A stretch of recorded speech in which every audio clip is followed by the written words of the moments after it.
Hello everybody, the Star Trader here, and welcome to my YouTube channel. I'm going to be hopefully making more of these longer form content videos, but I really needed to make a longer video because we just got so much news in the past 24 hours about One Piece TCG that it didn't really feel right for me to spread out that content like the way I usually do.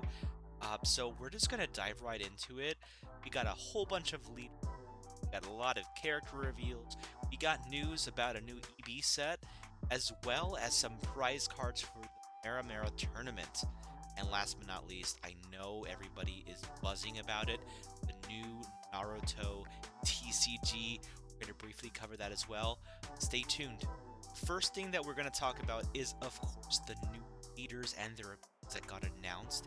Let's go over and talk about Monkey D. Luffy, a black leader. Elbaf, the Four Emperors, Straw Hat Crew typing. This character has the ability that says all of your characters with a cost of 12 or more gain blocker. So, this by itself, thinking like, what? A cost of 12 or more? Things usually only cost 10 to play out. So how is this going to be possible? Well, my friends, let me introduce you to the new Loki card that was announced. This Loki card has the ability, this character gains plus 12 cost. So, that explains the leader ability right there. And if it's your opponent's turn, this character gains 3,000 power. On play, KO opponent's characters with a total cost of 4 or less. So let's look at this Loki card here real quick. It looks spectacular, by the way. I always love when the art overflows the edges of the card. We've been seeing that a lot more lately, like in the Sky Luffy, and a couple others that are coming to mind here. So I think the new Black Teach has that going on too. But it costs 6 with 8,000 power, but on your opponent's turn, this is going to be 11k, so it's going to be very hard to get rid of. And again, with that leader ability from Luffy, this is basically an 11k blocker. You get 2 or 3 of these on the field, you're going to have a hard time breaking. This is also, again, along with the new Luffy card, the first typing of Elbaf. I'm so excited about this. We're going to start seeing more of the Elbaf pirates, some more themes, maybe a stage of Elbaf, maybe some new Jaguar D Sol cards, some new Straw Hat cards in their Elbaf outfits. Excited about that. As you know, anime for One Piece just started in the Elbaf arc. It's several episodes in now with lots of great twists. Anyway, back on track. We're going to talk about the other Monkey D. Luffy character card that was announced. And so far, folks, we only have the alt art version of it, which is just fine. This is Luffy looking up for the first time at Loki. This is a very pivotal moment in the manga and anime, and this art just looks amazing. So what does this character do? It costs 8, it's got 8,000 power, Straw Hat Crew for Emperor's Elbaf. If there is a character with a cost of 12 or more, this character gains Rush.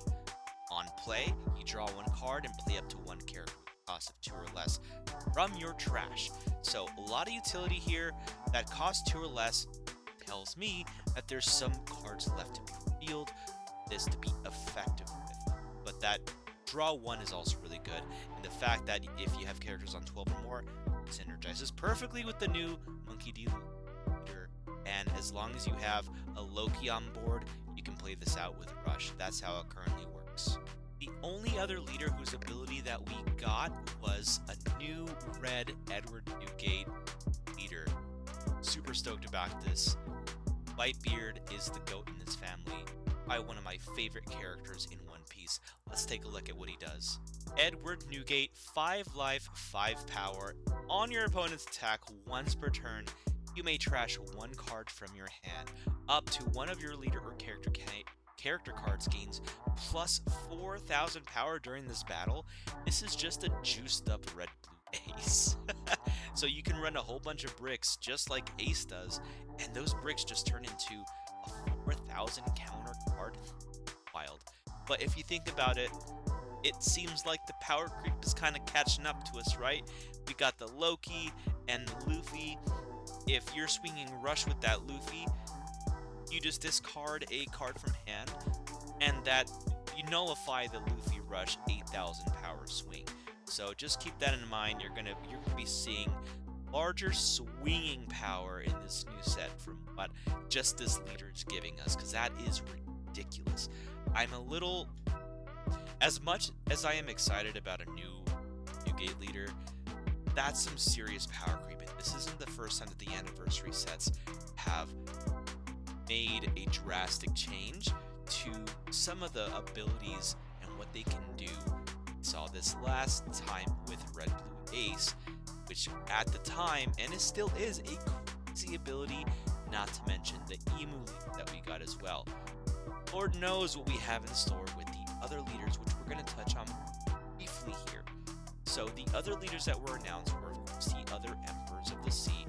We have a green Shanks, we have a purple Kaido, and a yellow Charlotte Linlin.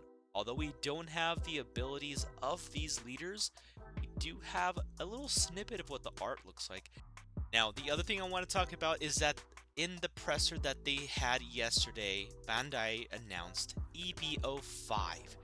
That's right, we got EBO 5, and it's going to be Heroines Edition Volume 2. Oh boy. After the success of Volume 1, it is no surprise that Bandai wanted to capitalize on that just absolute praise. You know, it's always with the waifu tax, right? The waifu tax is going to dominate everything. It's going to make things generally expensive. But I was honestly surprised by how much Heroine's blister packs I was able to find after the fact. So I'm really hoping that they keep up the printing, although there are a couple things that are making me hesitant about that, and we'll be discussing that in a little bit here. Before getting into printing issues, we're going to be talking about the next thing that was announced, and that is the prize cards, and getting a little bit more details from the Mera Mera Championship Tournament. The prize cards for these are spectacular. But before we get into that, they did let us see a very special mat and an ace card that you could purchase. I don't know if this is something that you could get at the championship, or it's being sold as like a commemoration of the tournament, but check out this art. It is all the fighters of the Corrida Coliseum reaching for the Mera Mera fruit. You have Sabo there, you have Luffy, you have Jesus Burgess, Diamante, Bartolomeo, Rebecca, and maybe a couple others in the background I can't really see too well. But of course, you've got Ace right there, right in the middle. It's an homage. And this special Ace card that comes with it as well. It looks like it's an alt art of the OP16 Red Ace. So for anybody who is an Ace fan, that is definitely something that you're going to be looking forward to. And not only that, we have the prize cards for different placings for the Mera Mera tournament. If you're able to top within the top 512, I tell you, there's gonna be a lot of participants in this tournament. I think over 10,000 is what I'm hearing.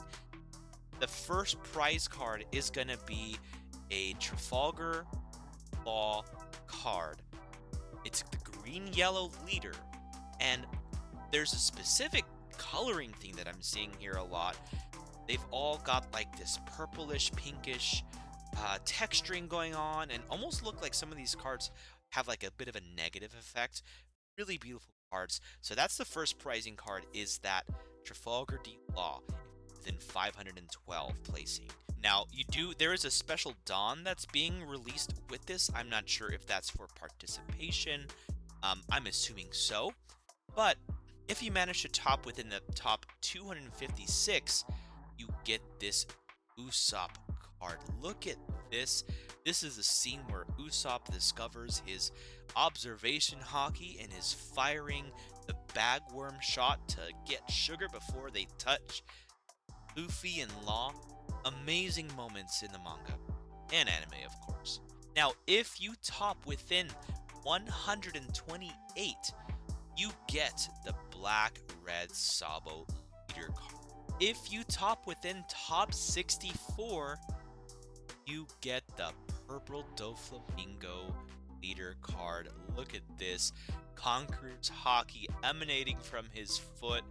This is the moment, of course, where he stops him from killing Law at the top of the castle in Dressrosa.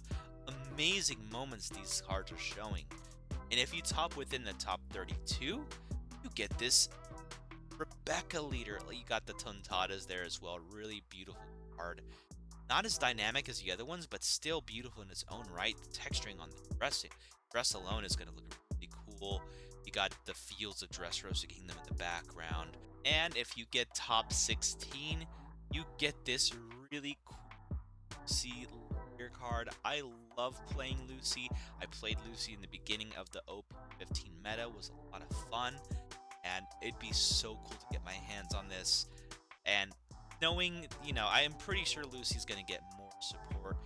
He already got a little bit of support in OP16. So I think Lucy is going to become relevant. Just my opinion. That might be some cope, but we'll see. This isn't all. We still got some more prizing here. Are you ready for this? Because the ultimate prize for winning the Mara tournament is the very first Devil Fruit trading card in the One Piece TCG. Look at this. Beautiful. And it's probably going to be available as a 1-of-1 in every region that this tournament is going to be held. So, if we talk about regions, we're talking Oceania, North America, Japan, Europe, and Asia, I guess, like Eastern Asia or some parts of that. So maybe only 5 in the world to exist. That's crazy. The price on this is going to be astronomical. It is going to be life-changing money. Whoever wins this tournament. The tournaments are set to happen in September. In Europe, you're looking September 4th through 6th. In North America, we're looking at September 18th through 20th. And other schedules have been posted as well for Latin America, Oceania, mainland China, and Japan, which I'm going to be posting as an image up here. So the prize structure, just to go over it again for this tournament, to participate, you do get the special promo Dawn card. The top finishers get the exclusive player sleeves and a tournament mat. And of course, the pricing for whatever you place. And then the grand prize, again, is the Mara fruit. There's more news regarding the new starter decks, but I want to make that in a separate video. So that's where we're going to end talking about One Piece. There is one thing that I wanted to mention real quick, and that is that Bandai announced a new trading card game. And that trading card game is none other than Naruto TCG. I know there was a prior trading card game that was rolled out. I can't remember if it was earlier this year or sometime last year, but it looks like Bandai is like, no, we're gonna do it our way. And let me tell you, the hype around this new TCG is astronomical. Really smart business decision, I think, by Bandai to incorporate the Naruto IP. Everybody who's playing One Piece right now is kind of around my age, in my mid-30s, late 20s, so we got a lot of young folks who, don't get me wrong, but we have been with One Piece for a long time, and maybe with Naruto just as long, if not longer. The fan base loves Naruto. Now, there are a couple of things that could happen as a result of this, and so that's what I'm going to talk about here at the end of this video. The first thing that could happen as a result of this new IP coming in is that it's going to be shifting the player base from One Piece to Naruto. It's going to create a divide here, because now you're having people who are fans of both the series having to decide, am I going to go to One Piece locals this week? Am I going to go to Naruto locals this week? Or do they decide they're going to split their time between the two? Whatever happens, it's going to water down the participation One Piece one way or another. Now, it could totally flop and nobody plays Naruto and just collects it, but that's exactly what they said about One Piece when it first came out, and look at the success of it. Bandai has a potential of shooting themselves in the foot a little bit here if they water it down too much and it becomes too popular. It may take away, maybe for the meantime, right? Just for temporarily, take away the hype from One Piece and have it all go towards Naruto. A secondary effect of that could be less demand for the One Piece TCG, meaning card prices could come down for a little bit during that time. But hype is always cyclical. When things are really hyped up and a lot of people are excited about it, they're gonna spend their money on that thing for quite a while. Not only the collectors and the fans, but the scalpers and the investor bros are gonna wanna take their little piece of the pie too. But that probably means again that we're gonna get some relief on the OPTCG side.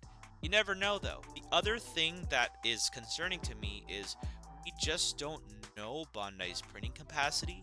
We don't know if they're going to be opening additional facilities to accommodate for this new TCG, or if they're going to split their assets, their resources, their capital, if you will, between the One Piece TCG and Naruto.